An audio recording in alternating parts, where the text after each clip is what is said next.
All right. Good morning, everyone, and welcome to our discussion this morning on immigration. I'm Shannon Cott. I'm a partner at Deloitte, and I lead our immigration team. So I wake up every morning and I think about how I serve the federal government, as well as how Deloitte shows up in the broader immigration ecosystem and how we work with NGOs and, ultimately for the end user, which is newcomers to Canada. I think just before we get started, given we are talking sort of about settlement and integration, just very quickly to recognize that we are on the traditional unceded Algonquin and Anishinaabe territory. And I think it's a beautiful day looking out over the Ottawa River and how lucky we are to be here today. I am also very lucky and very excited to introduce to you our panel today, who I think we were warming up downstairs, and I think we're going to get some good discussions going here. And I hope we're going to have the hard questions, both from me as well as from you. And we are going to encourage you to start jumping in with questions as soon as you're ready for them. You don't need to wait till the end. But I am very lucky to be joined by three fantastic leaders in this space. So immediately to my left, is Katrina Tapley, retired Deputy Minister of Immigration, Refugee and Citizenship Canada.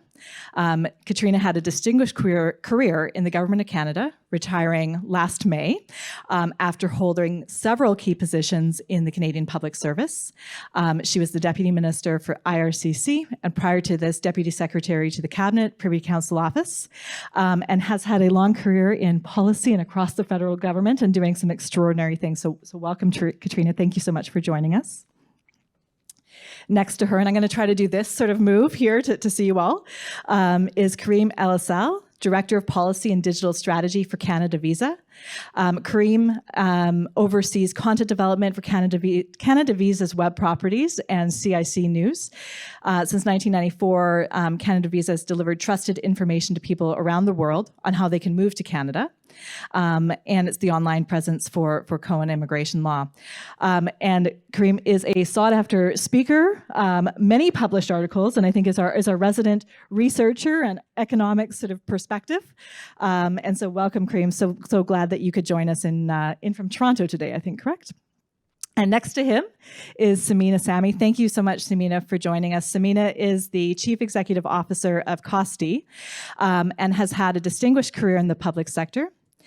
Spanning more than 26 years with leadership roles in the community sector, with the Ontario government, with higher education, and she now oversees COSTI, which provides exceptional services with respect to employment, skills training, settlement, and social services for immigrants, refugees, and other diverse communities. So I think we're super lucky here to have a really differing perspectives around immigration from sort of a federal core government, from on the ground with some of the settlement and integration perspectives, as well as sort of from the economic research perspective. So I think really well rounded out. Maybe just to get us kicked off, though, and I'm going to try to not talk too much, is to actually hear from each of you on why you said yes to joining us here today, because we've heard a bit about your professional, but why you said yes and what immigration means to you. So Katrina, why don't we start with you, and we'll sort of move down the line for this one.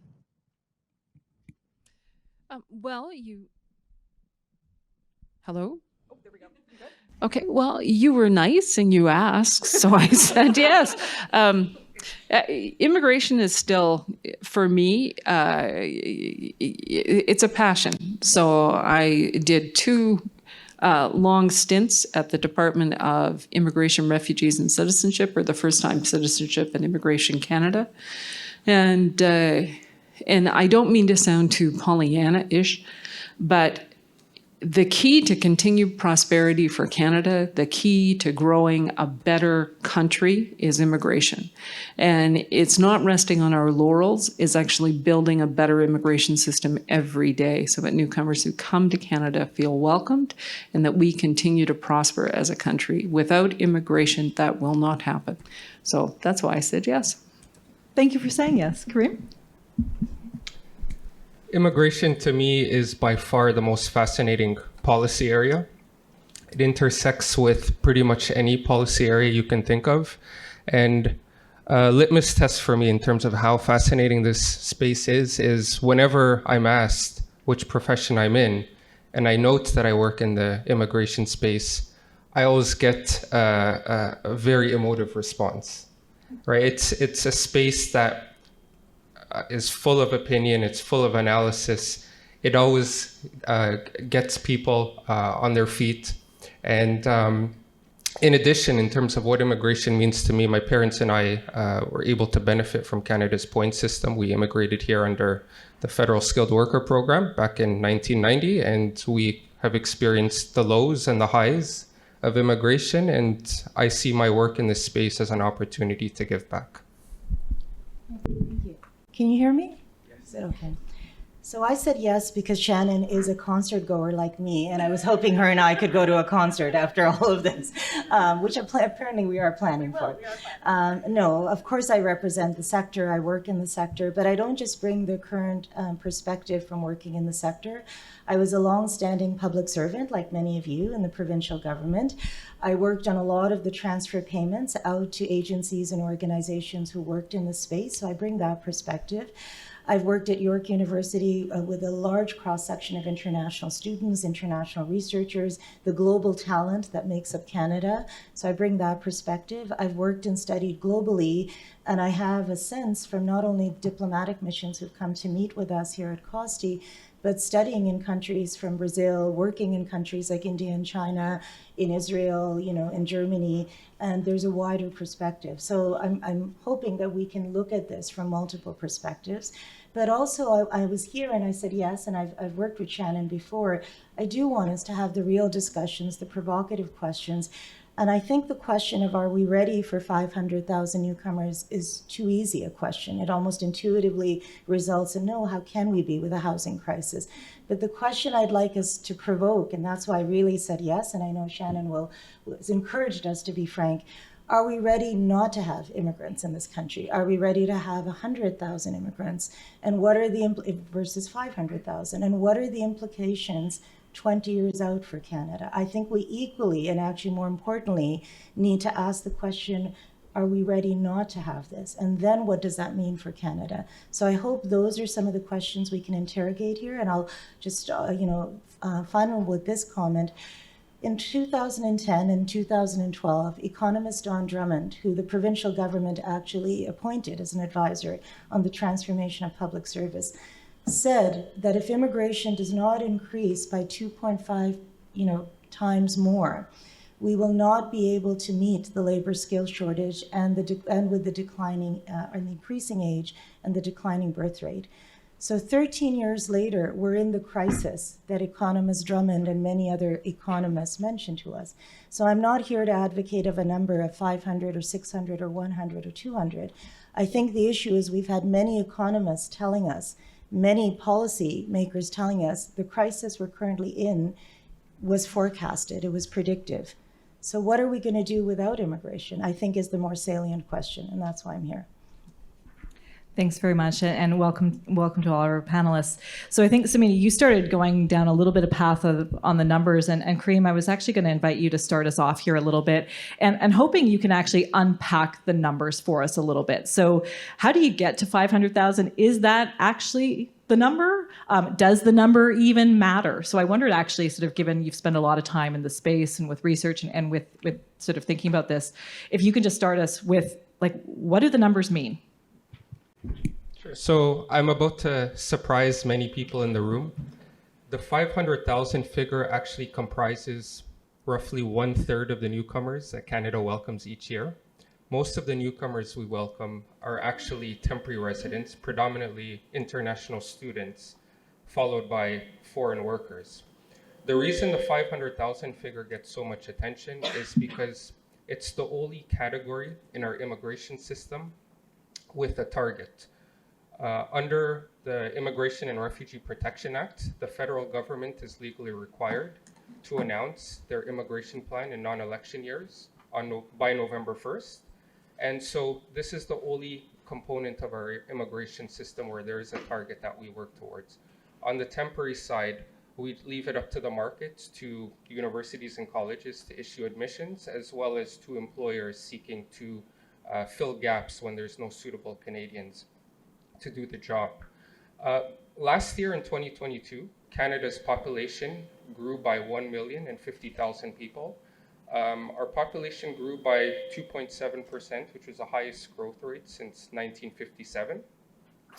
42% of this growth came on the PR side, with the remaining 58% coming on the temporary resident side.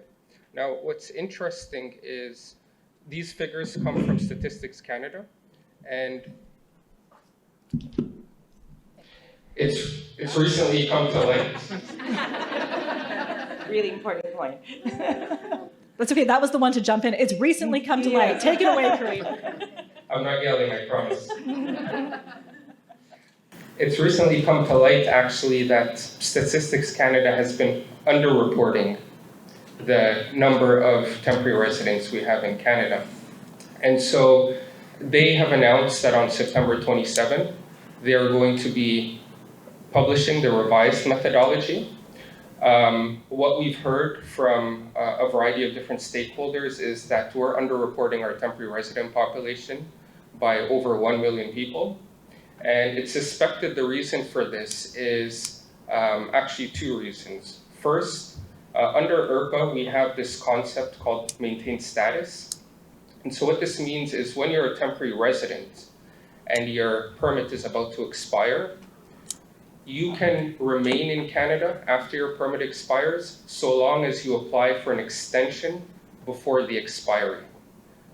And so we have a large number of people who continue to remain in Canada on maintained status because they're looking to extend their stay. So a common reason why someone would fall under this category is they just completed their education as an international student, and they're now applying for what is called a post-graduation work permit. And so the period in between where IRCC just needs to process the application, the person will be on maintained status, and apparently under the current methodology, they're not being counted. And then the second reason why there's underreporting is we do have people who overstay their visas. So these are people who are not applying for an extension, their permit has expired, and for whatever reason, they've decided to remain in this country. This obviously has profound implications on the underreporting side. Budgetary planning from a housing point of view, from an immigration planning point of view, et cetera, et cetera. So hopefully following September 27, we'll have a better sense in terms of what the numbers actually are, and then we can act accordingly from there. Thank you, Kareem. And maybe, Katrina, you'd like to comment a little bit around how do you actually get to some of those targets, and sort of what are the inputs and outputs? And again, I'll sort of come back to, and what are your perspectives on how Canada sort of relates in terms of how we do it compared to other Five Eyes countries, or sort of the results of the current methodology that we're using? Hey, thanks. I'm going to pick up where Kareem left off. So last year, I had to look it up. IRCC processed 5.2 million applications last year, just to give you a sense of the number we're talking about. Now, a good chunk of those, like 3 million of those, were visitor visas. So I don't know if that included electronic travel authorities or not. Maybe it's just straight visitor visas, so that would be even more. But of that number, but even if we net that out, that's 2.2 million immigration applications of some kind or another to come to Canada. So those are permanent residents, temporary residents, students, others who are here. And that's a massive number. So that's the real population we're talking about. But you said it beautifully on what do we report on, or what did the department report on, and how did it work? And that's the permanent immigration plan to Canada. Those people coming to Canada as permanent residents. And that is the annual immigration levels plan. And as soon as you said November 1st, I felt my shoulders hunch, like of some, reflex reaction that was still there. So here's how we do it. First, let me say that establishing a number is more art than science. There is no magic number, and at least that I ever saw or determined. But there are a lot of inputs that go into the immigration plan. And the first is this nebulous thought of what is Canada's absorptive capacity. And so what's the social bargain? And here's where I'm going to start. Like, if you can't get this fundamental right, if you toy with this fundamental, then the whole thing comes tumbling down.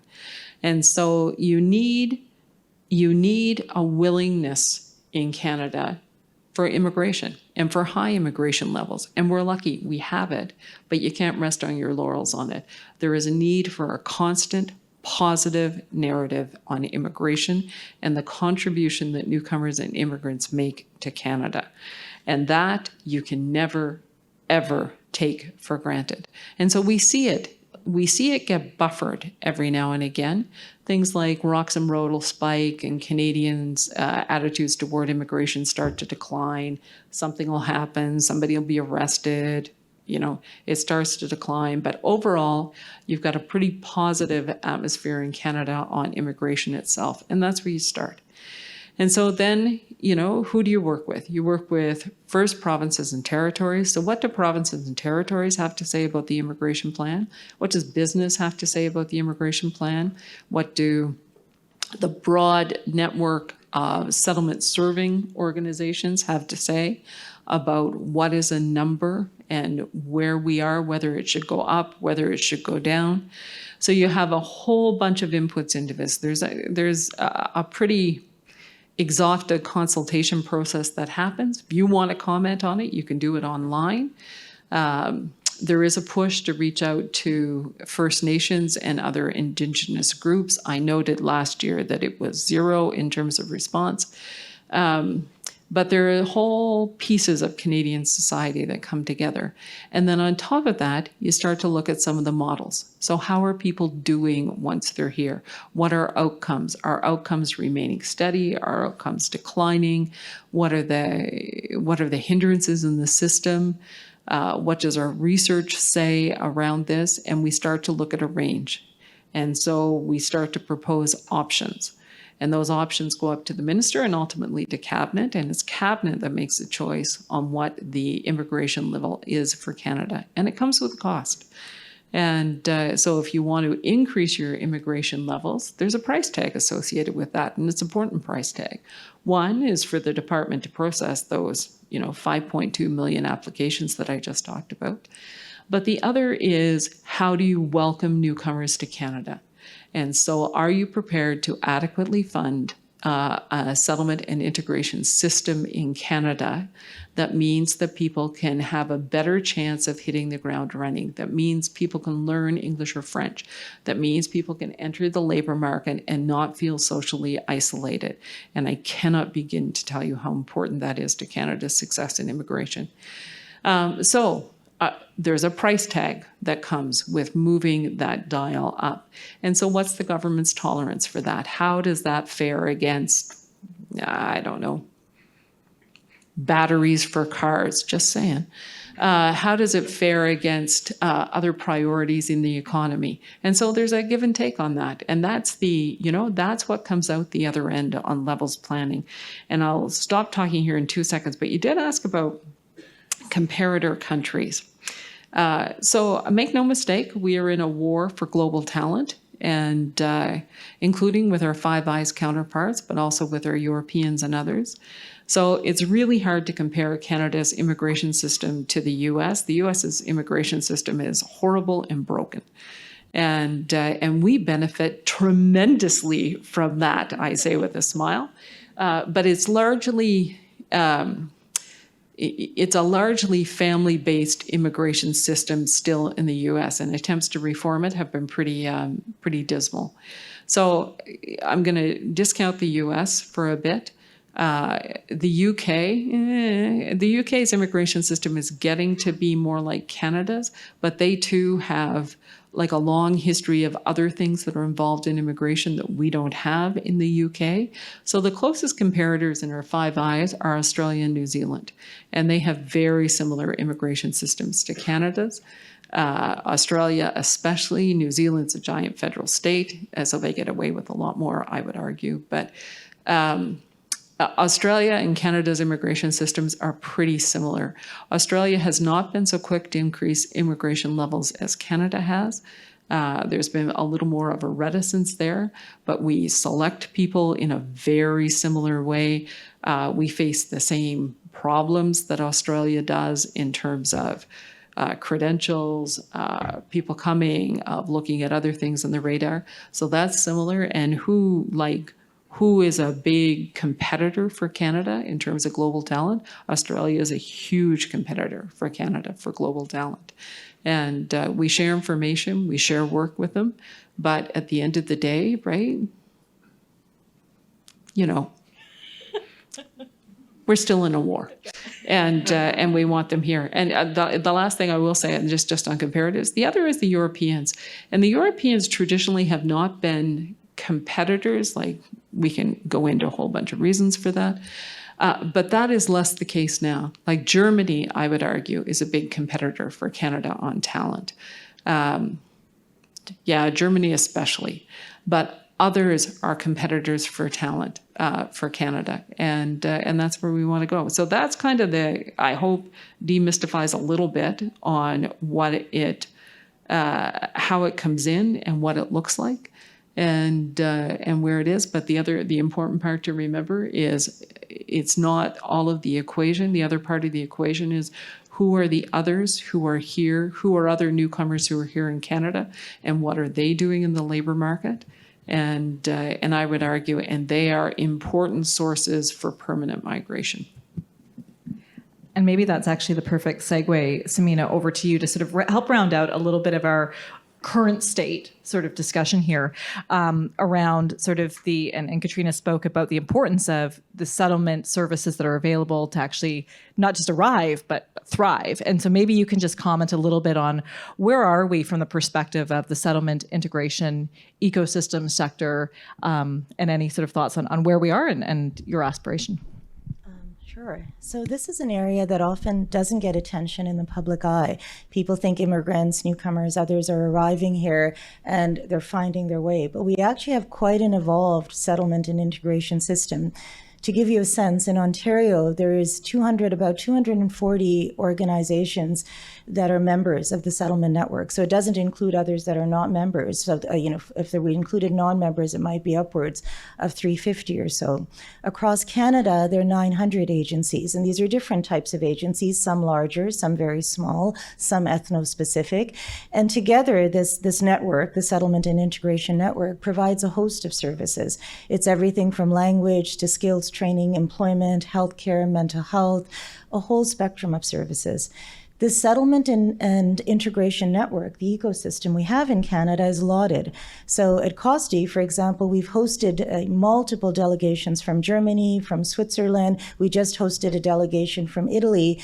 Canada's renowned for this ecosystem. This really is a bedrock. So, later on, I'll speak to some of the readiness, sort of the strengths and some of the weaknesses, but we do have an evolved system. It's a system for which there's considerable uptake.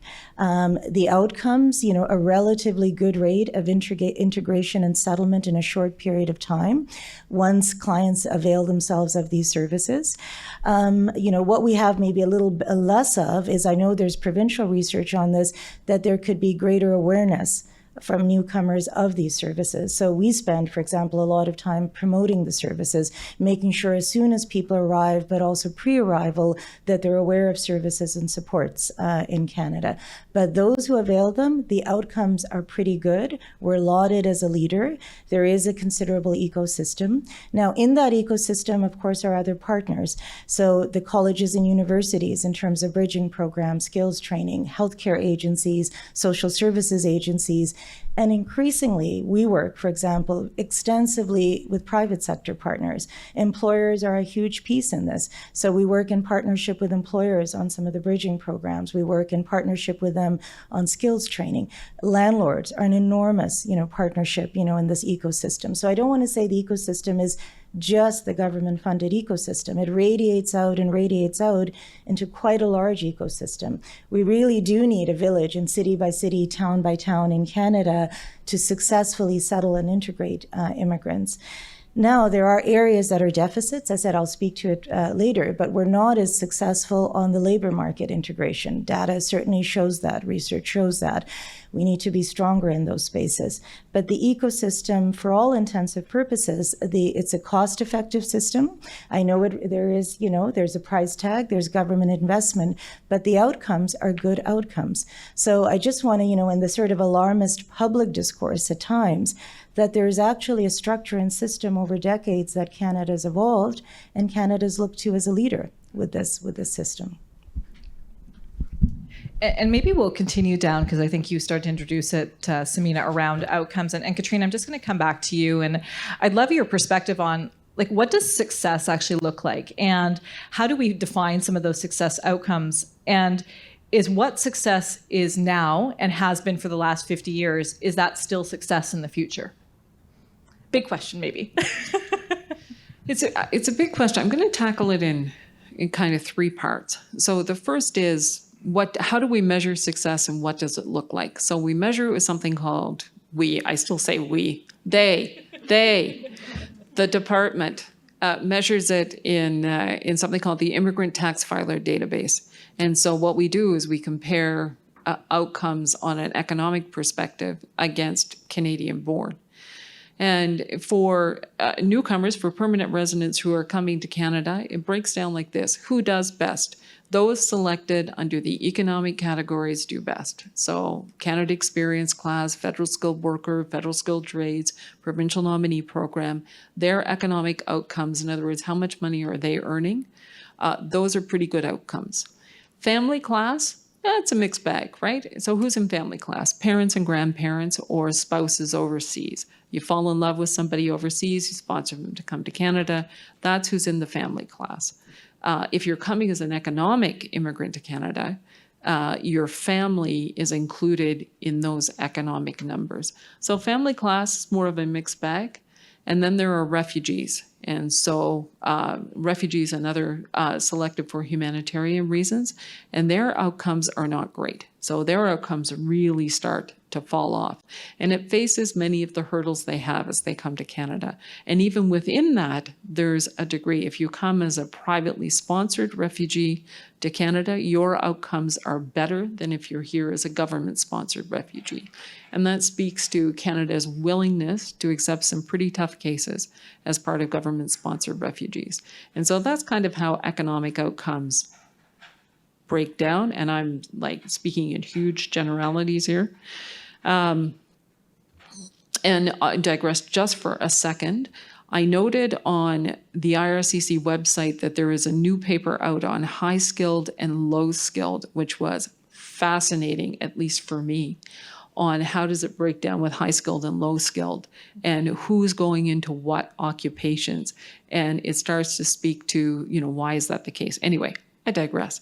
Back to outcomes. And so the other thing you want to measure on outcomes is, how are people feeling? Do they have a positive experience? So when you survey and you ask the key question, do you have a strong sense of belonging to Canada? Do you have a strong sense of belonging to your new country? You want that number to be high, and it stays at about 90%. You ask other questions like rates of volunteerism with newcomers to Canada and new permanent residents. And that, I note, has been falling off. It was high. It was about a 29%, 30% high, and it's starting to fall down to about 20%. There may be a pandemic thing related to that. But those are things you want to see. Are you integrating in the community? Do you like it here? Do you feel a sense of belonging here? Are you on a pathway to become a citizen? Those are all parts of, I would argue, an outcome equation. And that's not included in the economic one on how we measure outcomes. The other thing that Canada doesn't do particularly well is second generation, or pay attention well to second generation. And so what do I mean by that? So if you came to Canada as a refugee, let's go for lower economic outcomes.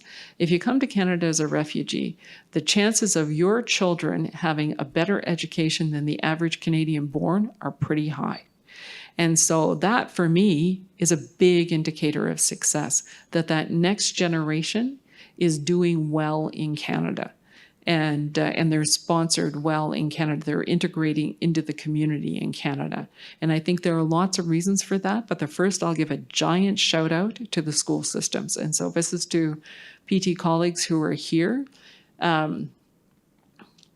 Because I'm old, I remember in one Ontario election, I don't know, 20 years ago, I think John Tory was leader of the Conservative Party in Ontario, and he ran on public funding of private religious schools. And I cannot begin to tell you how angry it made me. Schools are the great integrator in Canada. Despite the incredible work that are done by settlement agencies, schools are the great integrator. So you go to school in Canada, you start to integrate into Canadian norms, Canadian history, language.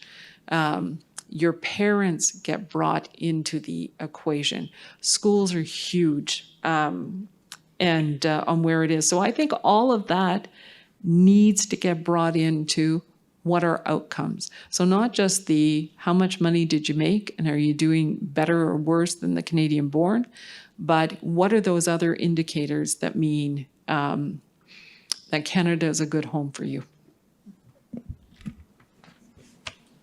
No, that's wonderful. And thank you, Katrina, for that sort of overview. And I think it starts to get into the path of all of the players that are in the ecosystem. And I'll maybe stay down because you started to introduce schools. And I'm going to shift a little bit into the higher ed space. And Kareem, I'd love to get your perspective. So I think we've heard a lot of news around international students, targets, potential caps. How are we working with our higher education institutions? And I think you started to introduce this a little bit in your opening comments. But I'd like for you to unpack this a little bit for us, if you could. What does it mean in terms of long-term implications if we do look at reducing the numbers of international students? How do we need to work better with the higher education institutions to drive that? But if you wouldn't mind sort of unpacking the whole international student sort of discussion that's been circulating recently. Yeah, sure. So I'll start off by getting the group up to speed in terms of the numbers, and then I'll share my own personal thoughts. So last year, Canada hosted over 800,000 international students. This represents a quadrupling of our international student population compared with 2008. And recently, the new federal immigration minister, Mark Miller, noted that the department expects this figure to rise to 900,000 by the end of this year. Why is this happening? Well, for a variety of reasons. One, as the global middle class population increases, there's more interest for students overseas to study in countries such as Canada. Currently, there is an estimated 5 million international students, and this is forecast to rise to 8 million by 2030. The big reason that Canada's international student population has risen so dramatically, and this was touched on by one of the panelists in the plenary session this morning, is due to provincial underfunding of our higher education system. So there's a lot of research conducted on this topic. Statistics Canada covers it every single year. And they note that provincial funding of higher ed has stagnated and not kept up with real-term economic growth over the past 15 years. And so what this has resulted in is universities and colleges over the past 10 years relying on international students to support 100% of their net income growth. In other words, because of the lack of provincial funding, the universities and colleges have turned to the private sector, international students themselves, to basically sustain their operations. Now, with the growth of Canada's international student population, there have been many positive consequences. Global Affairs Canada does a study every few years highlighting the economic impact. Their most recent study was done before the pandemic, and so the impact is much larger now. But back then, they estimated that international students contribute over $22 billion to the economy each year, and they support roughly 200,000 jobs across the country. This is much higher now that our population has grown so significantly. As Katrina noted, one of the other positive impacts is it increases our supply of talent, and it increases the stream of international students who will transition over to permanent residence. And this is a very positive thing because Statistics Canada has conducted a lot of research on this, and they find that those with Canadian study and work experience tend to integrate more quickly within their first 5 years of landing. After the 5 years, those overseas without the Canadian experience, they tend to converge. But nonetheless, it's a very positive phenomenon. And then if you want to talk about the fluffy social and cultural stuff as well, international students build linkages with the rest of the world, et cetera, et cetera. But we're also aware of the negative consequences, right? And so because there's so much money involved in this space, there's a lot of vested interests who benefit from the international students financially, who will exploit them. These are agents who are overseas, who are often referred to as ghost consultants. You also have the universities and colleges themselves who are abusing the system, and then you have landlords, employers, et cetera, et cetera. And so Minister Miller has recently made light of this. He says that one of the options on the table is potentially capping the number of international students Canada would admit each year. This would be similar to what we're doing on the PR side. He hasn't said that this is the main solution they're looking at, but it's one of a variety of options that are on the table. And his remarks come at an interesting time because Global Affairs Canada is currently conducting an evaluation leading up to the launch of their new international education strategy next year. So every 5 years, Global Affairs Canada, in conjunction with IRCC and ESTC, works on a new strategy. And if we read in between the lines, this new strategy is going to be completely different in tone compared with the last two. So the first one, launched back in 2014, was all about growth. We wanted to double our international student population from 225,000 to 450,000. We've doubled that target. The last one was about diversification, and this is the one we're currently in. The challenge with it, however, is this thing called the pandemic. You guys may have heard of it. Just completely kiboshed all of our plans there. Now the focus, if you look at the consultation documents, which are readily available online, it's about integrity. Integrity, integrity, integrity.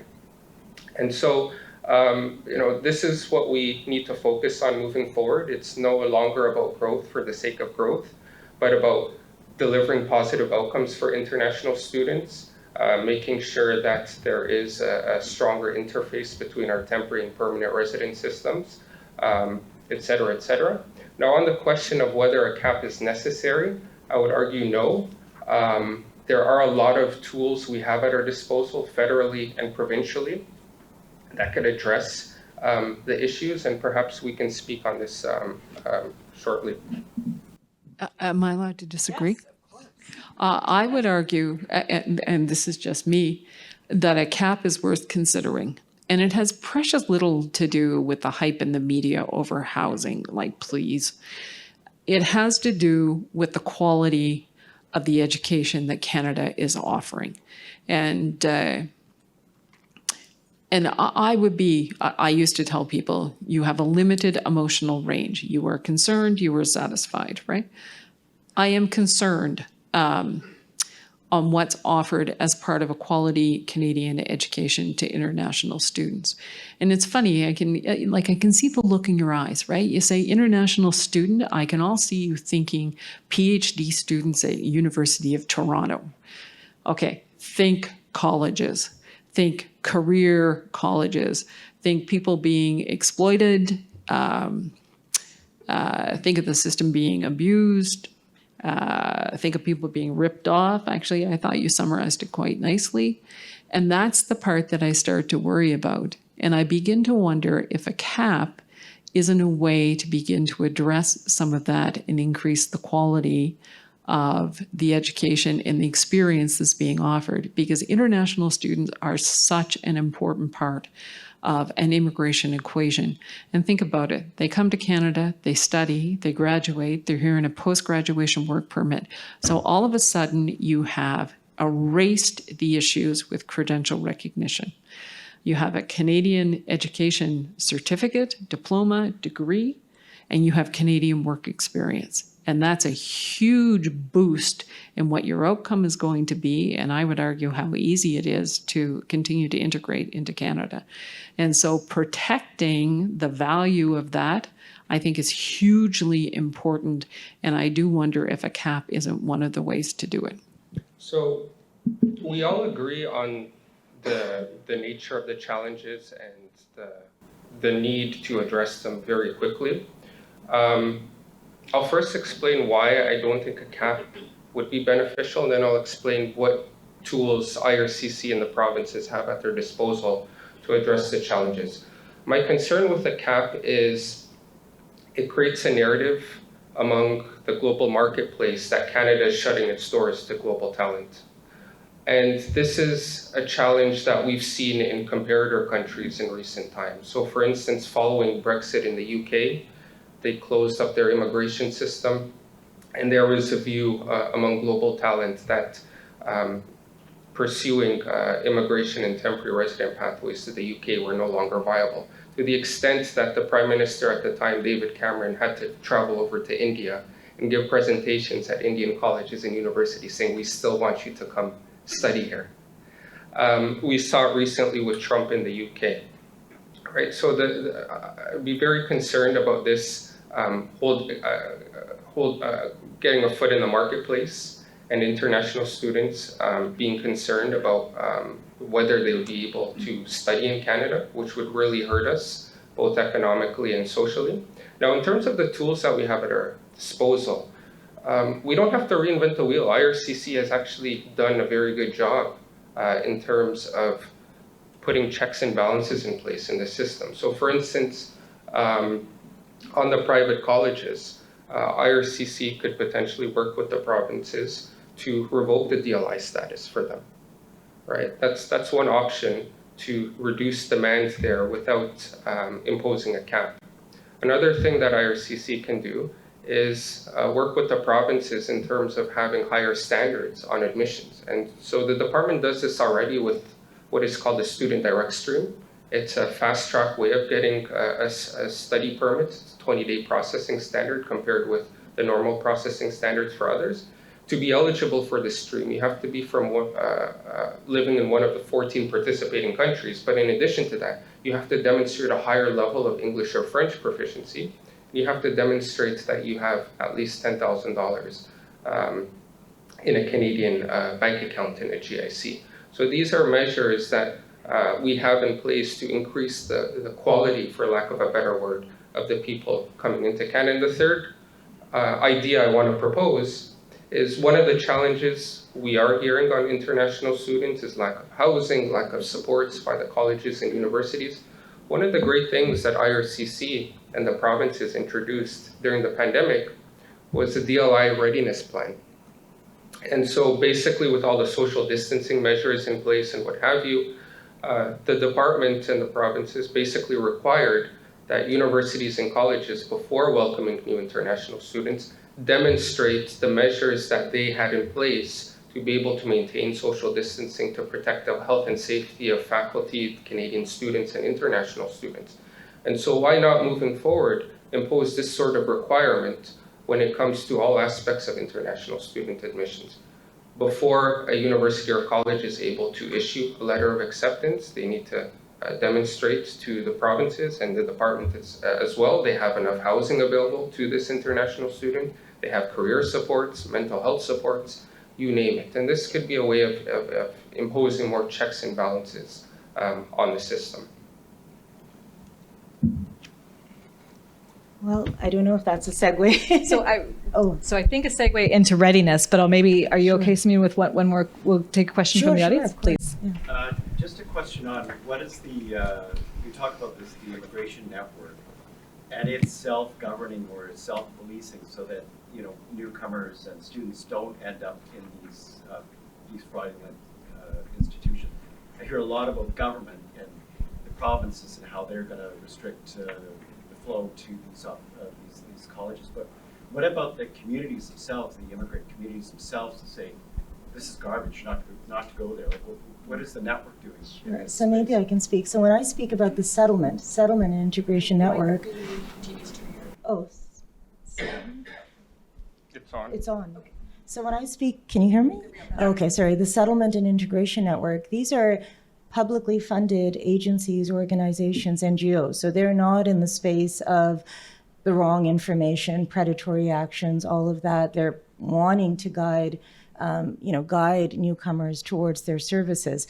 We need promotion of those services, because what you're quite right is in the absence of knowledge, then you get all these other networks, and these are networks that are predatory in nature. These are networks that have also other, sorts of elements such as trafficking, et cetera, not only sort of the financial fraud and et cetera that go on. And yes, there's a lot in the settlement networks that work with ethno-specific communities. So you're quite right. The more knowledge the communities have, they're able to impart that education and knowledge to their communities. So, I'll just speak to you, and, we also run an international student program, but I'll speak to you, for example, when all of the fraudulent overseas recruiters, were working with the Indian students. The Indian consulate and the Indian community has grabbed onto this issue. We do not want this happening with our community. So they absolutely are important actors in this space. And so, again, readiness we'll get to in a moment, but civil society is a huge partner in all of this. Business is a huge partner. It's our whole ecosystem functioning together. The more effective that ecosystem operates, the less we have of these kinds of predatory actions, the more awareness, the more cautions, all of that around it. So yes, we need to go about it that way to avoid those kinds of other types of networks operating. Maybe it's helpful just to put some dollars on the table. So in terms of what the government spends on settlement and integration, and so my figures are probably a year out of date. Outside the province of Quebec, don't go there. Outside the province of Quebec, Canada spends $1.3 billion a year on settlement and integration services.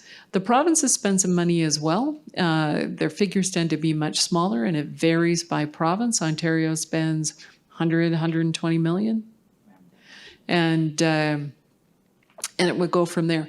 So those are funds that are provided to settlement agencies, and there are about 600 across the country that provide services to newcomers. They're providing services to newcomers who are permanent residents or refugees.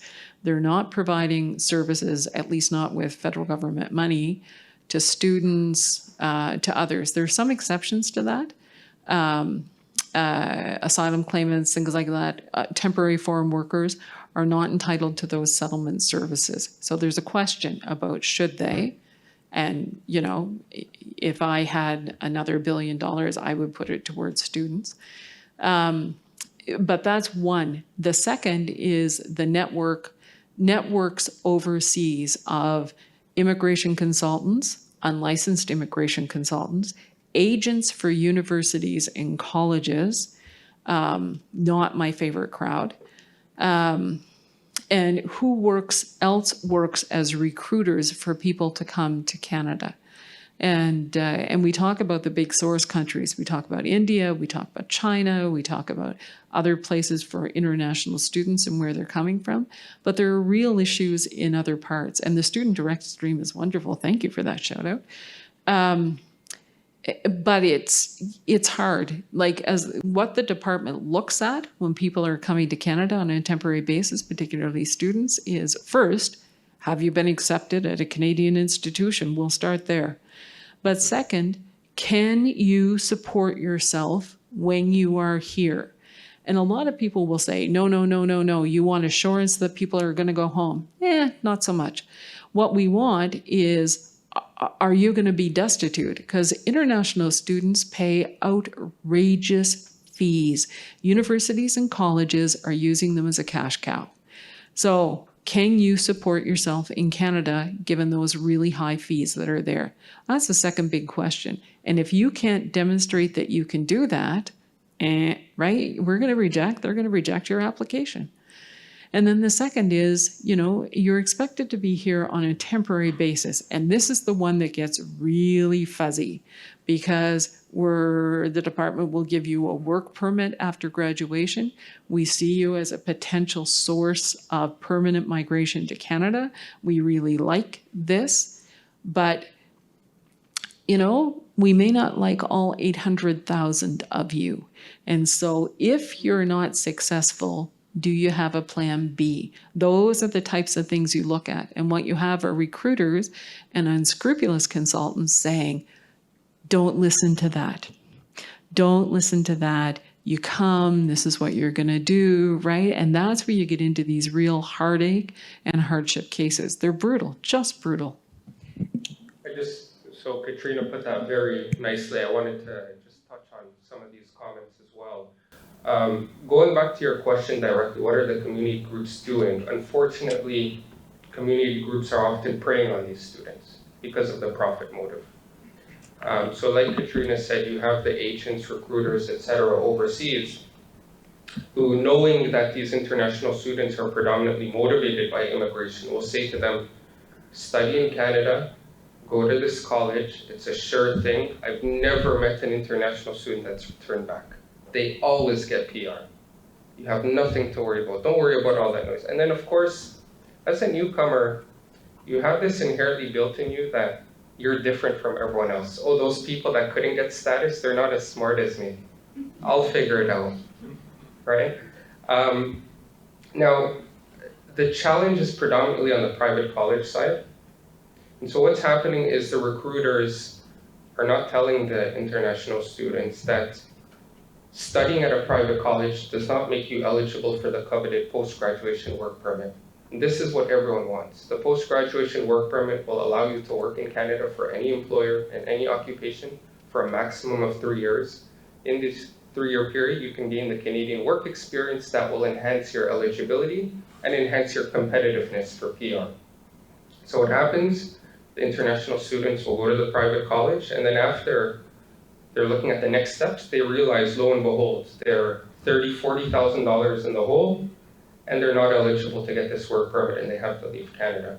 And so that begs the question, what can we do about it? Again, one of the things is considering revoking the DLI status from these private colleges and universities. Of course, the provinces, they have to acquiesce to this. And because of the amount of money that's brought in from the international students, they appear hesitant. Another option is we figure out how to enhance our communications to the international students at the point of the application, because that's the best part where we can intervene. This is very challenging because most of the students in these predicaments have an agent applying on their behalf. However, if we can get to the students themselves directly and their parents who are paying for everything, letting them know, hey, this is a red flag. Before you proceed any further and get yourself into debt and 3, 4, 5 years of heartache, you must be aware, after you complete your studies at this institution, you are not eligible to remain in Canada. Are you okay with that? And that would be a game changer.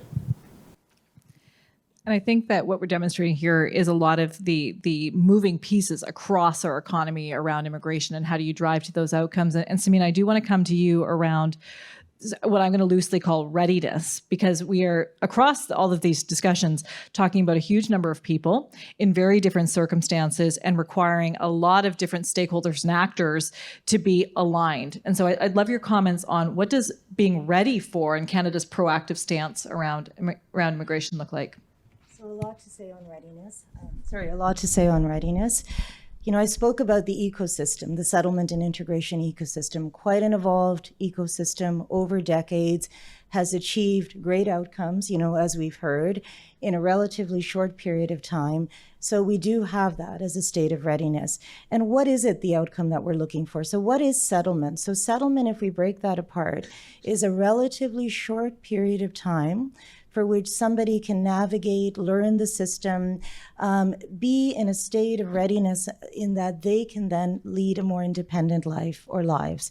That's what settlement is about. So it's all a relatively short period of time, whether I need language skills, whether I need, navigation in the employment skills training system. Now, in there, of course, is a real continuum. There are those who settle quite nicely in 4 to 5 months. There are those who take a longer period of time for settlement, but settlement is never intended of a sort of years and years. It's a relatively short period of time, and people can move on with their lives. So do we have a system in a state of readiness for that? As I mentioned, yes, there's been considerable, as we've heard, investment in that. It's evolved over time. It's not perfect by any means, but it is one that the world comes to see us, because it is a system that right now is quite unique. And we are, I would say, on that a competitive advantage. We hear a great deal of success. That part, the readiness is there. What about the other parts of readiness? So readiness takes a lot of players in the system. Where are we not as successful? I said we host many, many international delegations. We are called upon by universities, by colleges, to speak to some of these successes, these best practices. But as I mentioned, in the space of credentials, of newcomers working in their fields, we've got terrible results there. And I'll give you some of the metrics on the results there. So Australia, that at one time modeled itself on Canada's immigration, and I agree, is a competitor right now. The statistics are approximately this. In Australia, newcomers at a percentage of about 47% can work in their field. In Canada, that percentage looks like 13%. So yes, as I said, I've heard the gasps. Those are real gasps. It is a terrible, terrible statistic. We are not a competitive country in terms of labor integration. And the fight for labor, the fight for talent is on there right now. So as much as we're attracting immigrants, we're still seen as that beacon, that wonderful leader in settlement, that state of readiness. I would say that state of readiness in terms of labor integration needs more work. Now, here's some positive to that. This is a space we're working on actively, whether it's, we have lots of partnerships with universities, community groups, businesses, government, all of it. Yes, there's active work in this space. Yes, there is finally a recognition to a degree. This has been a lifetime in the making. I'm an immigrant to Canada from India. For all my lifetime, from my parents' lifetime, from grandparents' lifetime, we've had a problem in this space. And it's a problem a succession of governments have tried to work and have not resulted in any degree of success. But we're starting to see some changes. So I'm going to refer to another aspect of a state of readiness.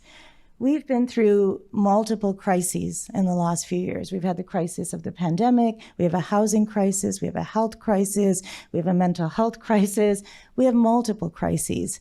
And in those crises, as I mentioned, are predictive crises. So our current labor market shortage was predicted by multiple economists. We just didn't heed it and we didn't have long-term policy. But in those crises are black swan effects, the pandemic, global climate change, displacement. Those black swan effects will continue to happen with all the other vortex of crises we have. So this labor market integration in a state of readiness, we have to improve. And I'll refer to what I call policy making in crises. There have been some very effective interventions that have staged us for a degree of readiness. We have accelerated nursing coming out of crises. That's why we've accelerated qualifications for nurses. The whole nursing training program has been accelerated. We now have international students who can work more than 20 hours. That has come from a degree of crisis. We need labor. They're perfect labor. We have other interventions that have worked. The engineering profession has recently taken away the Canadian experience. So we have a number of interventions that have happened in a relatively fast period of time. In Manitoba, they've just fast-tracked doctors, because of the lack of doctors there. So we have some real, I wouldn't call them innovations. I would call them what we should have been doing all along, but it took crises to make us do them. And now we have done them. So what we need to do is start to extrapolate for our state of readiness. How did we get accelerated nursing right? How did we remove that Canadian experience qualifier for engineering? How did we do some of these things on the right track? I said, not an innovation, what we should have been doing all along. How do we extrapolate that and enshrine that now in policy? Take those by crisis policies and make them far more institutionalized. We need a lot more in the innovation space. We need to be a competitor for global talent. We need to do a lot more in terms of increasing our ability for various professions, skilled trades, and all of that for people to work. and we're just not competitive in that space. So that state of readiness should be accelerated. We should have governments at all levels looking at what we need to do to accelerate and innovate. And then let me give you some startling but very positive stats in this. So where we're not consulting and working with, I believe, enough, and it's not just because I represent that sector, there is extraordinary innovation happening at the level of the ground level in the settlement sector. So the settlement sector tends to become they're at the stakeholder tables. Now, I was a funder on the other side of transfer payments. We used to always invite at the stakeholder table. Occasionally come and join us for a policy-making session. Occasionally come and tell us your views on something so we can say we consulted with you, right? It shouldn't be that way. So since I've returned to community, one of my sort of, wishes was, I used to love working at the FPT table when I was with government. And I used to say, how nice, I'll get a chance to sort of interface with the federal government again, get a sense of the country. I'll tell you what crisis making and policy making is looking like every day. 7 to 21 hours a week, I'm with the federal government. So I have not worked this intensely with the federal government when I was with the provincial government at the FPT tables. Municipal government, all the time I've been at this conference, every single day I'm on the phone with municipal governments on the housing and in the homelessness crisis. So here's something that's very positive that I've seen. There is now this starting out of crisis, synergistic cross-functional tables that are established. We have a national table, for example, on refugees, where we sit bi-weekly with the IRCC, with agencies across Canada, with researchers, with policymakers. Those used to be that once-in-a-year type of table, when I was with government. That's bi-weekly because the solutions can't be found with any one sector. So this is something as well. We've done this out of the pandemic. We've done this kind of agile cross-functionality, breaking down barriers, working across departments and sectors. I would say let's not live by that through crises. Again, it's not an innovation. It should be the way that we do business. So these are some learnings that are coming out of this, extraordinary period.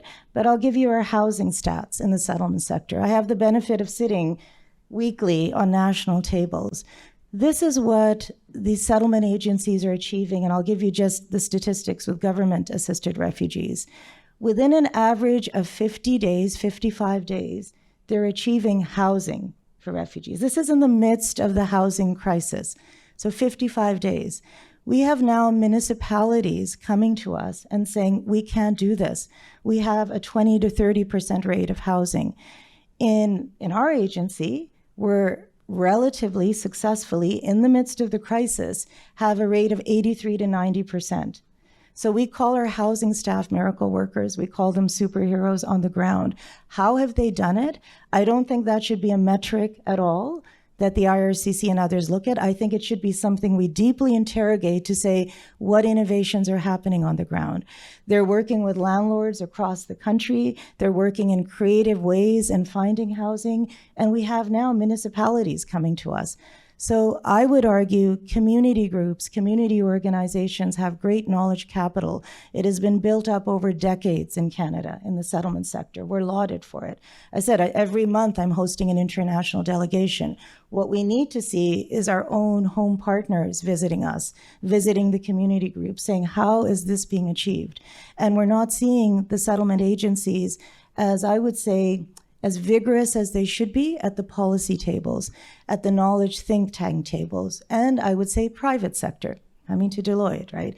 Every day we're having to be reliant on working with private sector landlords. I know we heard earlier that the answer does not belong in just the marketplace. I'd agree with that.